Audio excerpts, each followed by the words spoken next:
Hello students, कैसे हैं आप। तो जैसे कि आपको पता है कि सीबीएसई की तरफ से ऑफिशियल नोटिफिकेशन इशू कर दिया गया है regarding the conduction of practical exam from 2 मार्च। भाई सीबीएसई ने कह दिया है सभी स्कूल से कि भाई आप अपने जो प्रैक्टिकल एग्जाम्स हैं डिफरेंट डिफरेंट सब्जेक्ट्स के 2 मार्च से स्टार्ट कर सकते हैं, क्योंकि उसके बाद तो फाइनली रिटन एग्जाम्स कंडक्ट करवाए जाएंगे, सब्जेक्टिव एग्जाम। तो जितने भी प्रैक्टिकल एग्जाम्स है उनमें से सबसे ज्यादा जरूरी है अकाउंटिंग का प्रैक्टिकल एग्जाम, क्योंकि अकाउंटिंग का ही वो प्रैक्टिकल एग्जाम है जिसमें आपकी प्रोजेक्ट फाइल, वाइवा और साथ में रिटन टेस्ट भी कंडक्ट करवाया जाएगा। तो हम आपके लिए आज के सेशन में लेकर आए हैं वो सारे टिप्स ट्रिक्स जिसकी हेल्प से आप अपने प्रैक्टिकल एग्जाम में अपने वाइवा के क्वेश्चंस को अंडरस्टैंड कर सकते हो और 10 on 10 गेन कर सकते हो।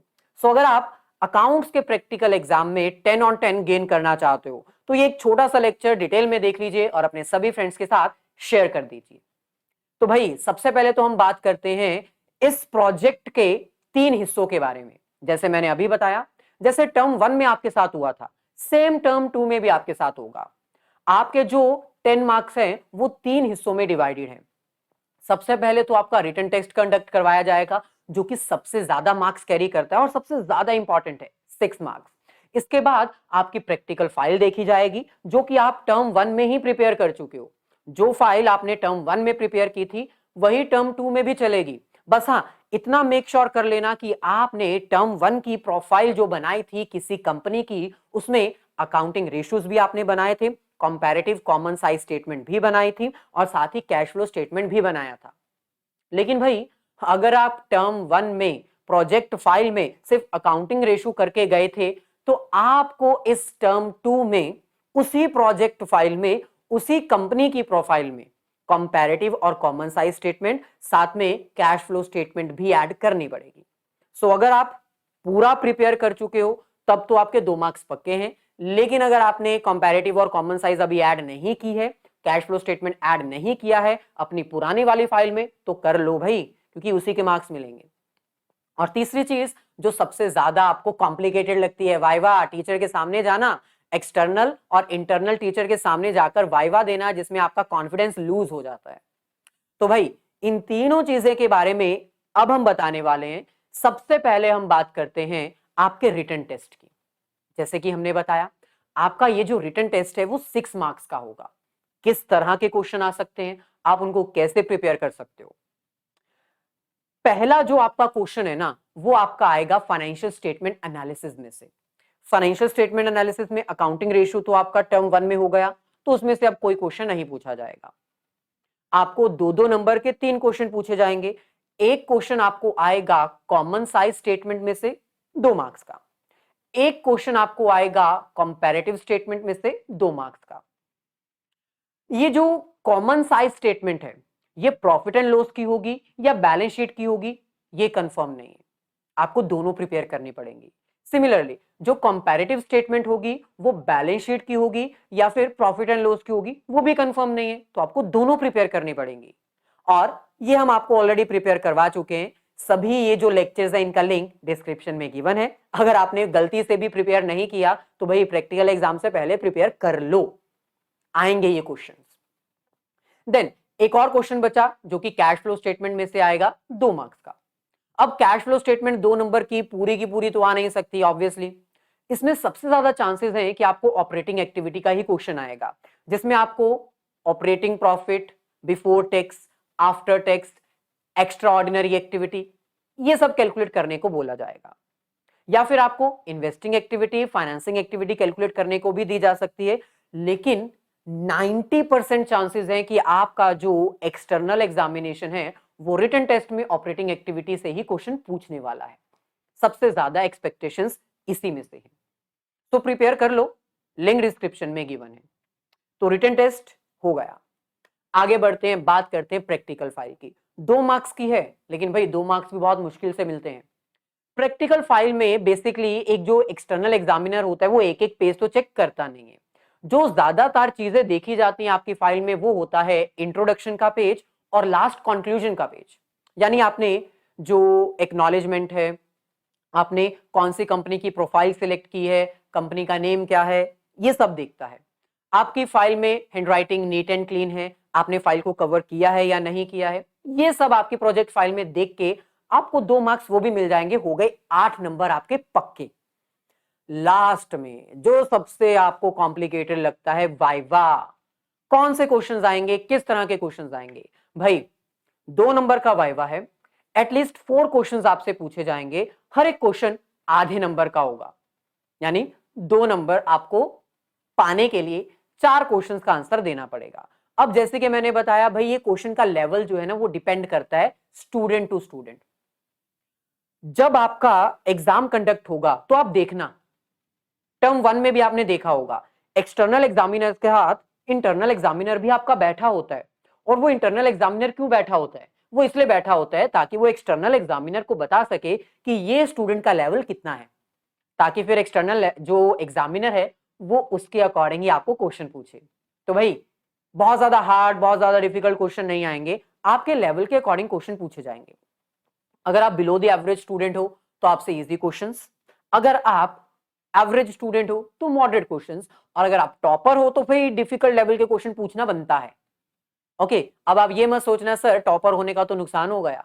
नहीं भाई, ऑब्वियसली अगर आप टॉपर बनना चाहते हो तो आप में वो क्वालिटी होनी चाहिए, इसलिए डिफिकल्ट लेवल के क्वेश्चन आपसे पूछे जाएंगे। किस तरह के क्वेश्चन होंगे वो भी हम आपको बता देते हैं। अगर इजी लेवल की क्वेश्चंस की अगर बात की जाए तो आपसे बेसिक अकाउंटिंग नॉलेज के क्वेश्चन पूछे जा सकते हैं, जैसे अकाउंटिंग के rules, golden rules, accounting concepts, going concern concept क्या होता है ये बता दो, या फिर different different accrual concept, accounting system क्या होता है, ये सब पूछा जा सकता है।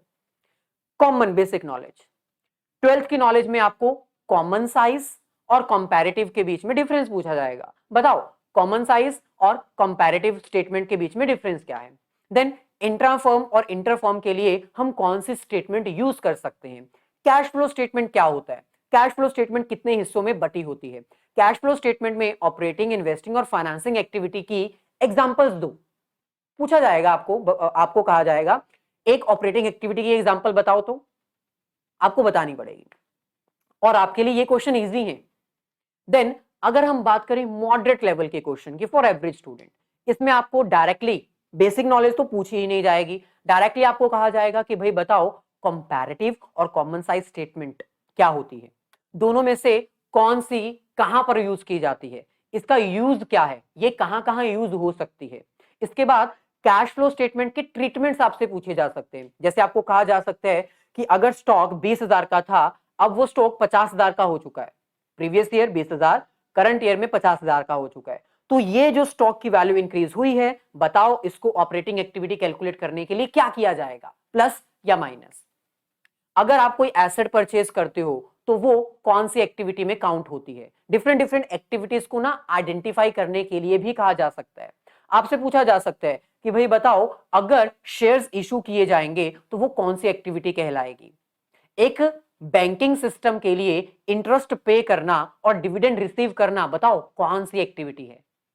तो एक्टिविटी को आइडेंटिफाई करने के बारे में क्वेश्चन पूछे जा सकते हैं। अगर आपको कोई डाउट है ना इन सभी क्वेश्चन में तो लिंक डिस्क्रिप्शन में गिवन है, अच्छे से प्रिपेयर कर लीजिए।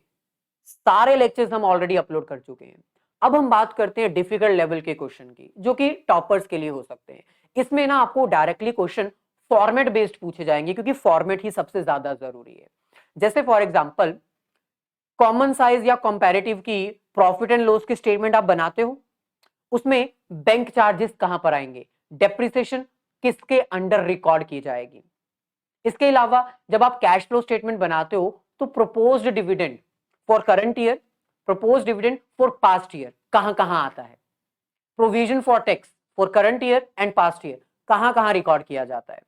डिफरेंट डिफरेंट आपको ट्रीटमेंट्स पूछे जा सकते हैं। आपको यह भी पूछा जा सकता है कि बताओ डेप्रिसिएशन कहां पर आती है, अगर कोई एसेट बेचने पर लॉस होता है तो उसको कैश फ्लो स्टेटमेंट के अंडर कहां कहां रिकॉग्नाइज किया जाता है, इन्वेस्टिंग में या फिर ऑपरेटिंग में या फिर फाइनेंसिंग में, किसके अंडर। इसके अलावा कैश एंड कैश इक्विवेलेंट क्या होते हैं, कैश एंड कैश इक्विवेलेंट में क्या आता है, क्या बैंक ओवरड्राफ्ट कैश इक्विवेलेंट का पार्ट होता है, मार्केटेबल सिक्योरिटीज क्या कैश इक्विवेलेंट्स में काउंट होती हैं, शॉर्ट टर्म इन्वेस्टमेंट्स क्या कैश इक्विलिब्रियम में काउंट होती हैं, कैश इक्विवेलेंट में काउंट होती हैं। तो आपसे थोड़ा ना हटके क्वेश्चन पूछे जाएंगे जिसकी प्रिपरेशन आपको करनी पड़ेगी डिटेल में। और अगर हम बात करें कुछ प्रैक्टिस टिप्स की, तो भाई एग्जाम के लिए आपको बहुत अच्छे से सबसे पहले तो प्रिपेयर होना होगा। जितना ज्यादा अच्छा आप प्रिपेयर करोगे उतना ज्यादा आपके अंदर कॉन्फिडेंस आएगा। टीचर को देख के अपना कॉन्फिडेंस कभी भी लूज नहीं करना चाहिए, क्योंकि भाई अगर आपका कॉन्फिडेंस लूज हुआ तो आप अटपटे से क्वेश्चन का अटपटा जवाब देकर आओगे, टीचर समझ ही नहीं पाएगा और आपका कांटा लग जाएगा। आपको बिल्कुल पोलाइटली आंसर्स देने हैं, बिल्कुल काम रहना है, कोई भी नर्वसनेस शो नहीं करनी है और अपना जो पहला इंप्रेशन है वो एकदम अच्छा रखना है। क्योंकि भाई जब टीचर क्लास में एंटर करता है तो सबसे पहले वो उसी स्टूडेंट को नोट करता है जो बिल्कुल शांत बैठा होता है और दूसरा उसको जो बहुत ही शरारत कर रहा होता है। तो आपको दोनों में से कहीं पर नहीं जाना है। बहुत ज्यादा शांत बैठे रहोगे तो भाई ऑब्वियसली आपको इंटेलिजेंट की कैटेगरी में सोचा जाएगा और हार्ड क्वेश्चन आएंगे। बहुत ज्यादा शरारत करोगे तो भाई आपके मार्क्स तो वहीं पर कट जाएंगे। आपको नॉर्मल काम, नॉर्मल बिहेव करना है, ज्यादा कुछ कॉम्प्लिकेशंस के साथ टीचर के सामने नहीं जाना। तो ये थे हमारी प्रिपरेशन स्ट्रेटेजी, इसको जरूर फॉलो करिएगा। अच्छी लगी होगी तो लाइक और शेयर जरूर करिएगा अपने सभी फ्रेंड्स के साथ। मिलेंगे नेक्स्ट सेशन में, बात करेंगे बाकी सभी सब्जेक्ट्स की भी। So all the very best, have a nice day and great day.